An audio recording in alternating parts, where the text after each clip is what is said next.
Did you know that libraries are often considered among the most haunted places in the United States? Maybe it's the atmospheric ambiance created by towering bookshelves and dimly lit corners.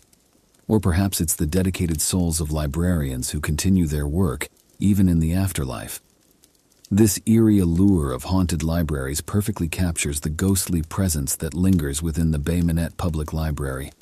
Anne Gilbert held the esteemed position of the first librarian at the Bay Minette Public Library, starting her work there in 1922 when the library was housed in a rented room on Courthouse Square. In 1930, thanks to the City Council's generosity and the donation of land by Hampton D. Ewing, the library found a permanent home in a one-story colonial building. Throughout the challenging years of the Great Depression, Mrs. Gilbert managed to keep the library open with the financial aid of the Works Progress Administration. However, on October 4, 1943, Pearlie Overstreet took over as the new librarian, succeeding Mrs. Gilbert. Although Mrs. Gilbert's physical presence may have departed, her essence is still felt by librarians within the Bay Minette Public Library. In the early 1990s, Charlotte Jones Cabanis Robertson, the library's director, experienced a spine-chilling encounter.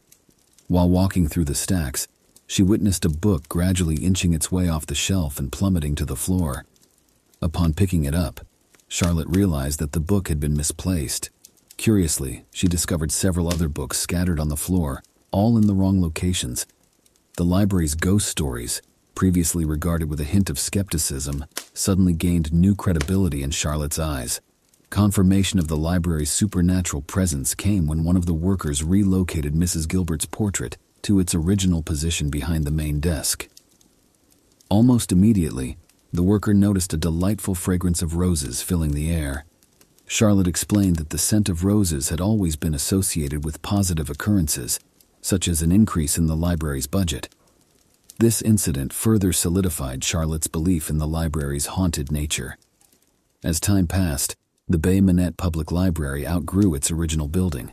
During the process of packing up books, Charlotte extended an invitation to Mrs. Gilbert's ghost, inviting her to join the new library if she desired.